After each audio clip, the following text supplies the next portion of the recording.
तो सूर्य की उपासना हमारे प्राचीन काल से चलता आ रहा है। वो एनर्जी का सोर्स है हम लोग का। और ये दोहरा सुखद है कि सूर्य मंदिर सामने है और आपका ये जो Gayatri wireless Gayatri Ayurveda and panchakarma Veda wellness centre का एक यूनिट, एक इकाई यहाँ स्थापित हो रहा है। इसमें ये जो चलाएंगे वो विकास विकास कुमार, ये मैंने इसका यहाँ का फाउंडर हैं।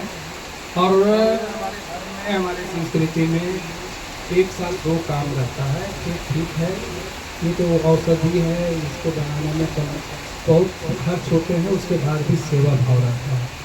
तो ये हमारे संस्कृति के रग रग में है। वसुधैव कुटुम्बकम और निरोग रहना हमारा अधिकार है। इस भाग दौड़ के जिंदगी में लोग बहुत तरह के बीमारियों से ग्रस्त हो जाते हैं। लोगों का स्वास्थ्य बिगड़ता जा रहा है और लोग एलोपैथ की ओर जाते हैं, जो अस्थायी उपचार है। क्योंकि हमारे वेद में, हमारे वैदिक साहित्य में पतंजलि का आप लोग नाम सुना होगा, सुश्रुत का नाम सुना होगा, चरक का नाम सुना होगा।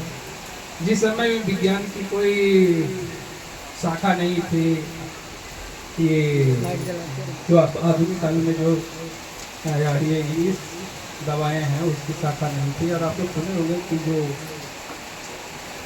सुश्रुत थे, एक बार किसी का नाक कट गया था, तो वो सर्जन में हो सकते हैं कि उस समय हमारा साहित्य इतना एडवांस था कि उसने उसका ऑपरेशन करके नाक शुरू कर दिया। ये तो बड़ी बात है। इसका लोग विलुप्त आधुनिकता में लोग ये सब कुछ विलुप्ति की ओर चला गया है। फिर भी हमारे कुछ ऋषि महर्षियों ने, खास करके अभी जो वर्तमान में है पतंजलि हैं, ये हरिद्वार में गायत्री वगैरह जो संस्था है उसका पुनर्जीवन करने का प्रयास किया है। और इसका जो इलाज है अस्थायित्व लिए हुए रहता है। किसी भी बीमारी को जड़ से खत्म करने का एकमात्र साधन योग और आयुर्वेद।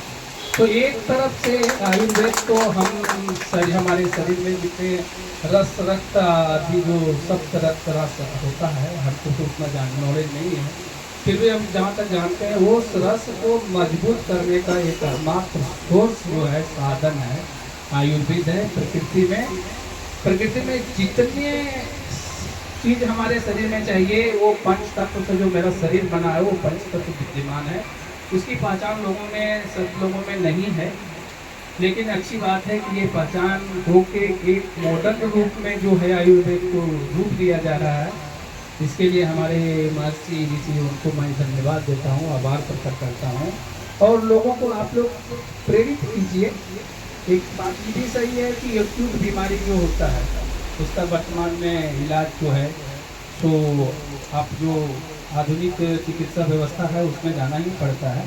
वो तो एक्यूट आता है जाता है, लेकिन क्रॉनिक डिजीज जहाँ होता है वो हमारे पंच तत्व में कहीं अनबैलेंस रहता है। उस अनबैलेंस को दूर करने के लिए कहीं सहारा है। लोगों से मैं अपील करता हूँ, जहाँ भी जाता हूँ, मैंने अपने से भी करते हैं कि आप कोशिश कीजिए आयुर्वेद का सेवन करने के लिए। वो आपके शरीर को कुछ डैमेज नहीं करेगा, लाभ ही लाभ देगा। और यहाँ जो अभी हम अच्छी बात पता चली कि ये सुनैना न्यूज जी हैं, तो पंचकर्म कराते हैं, ये बहुत बड़ी बात है। और पंचकर्म करने में जहाँ तक हमारी जानकारी है कि शरीर के जितने भी निगेटिव तत्व हैं, जितने भी ऑक्सीडेंट जिसको कहते हैं, वो सब निकलता है और निकाल दिया जाता है।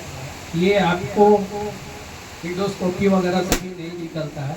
वो कर्म पंचकर्म के द्वारा शरीर के जितने भी विषाक्त पदार्थ हैं वो निकालने का काम होता है। और उससे मेरा शरीर शुद्ध होता है। जब शरीर शुद्ध होगा, आपका स्वास्थ्य ठीक रहेगा, आपका सोच अच्छा होगा, समाज के लिए अच्छे कल्याण के लिए आप जुड़ेंगे।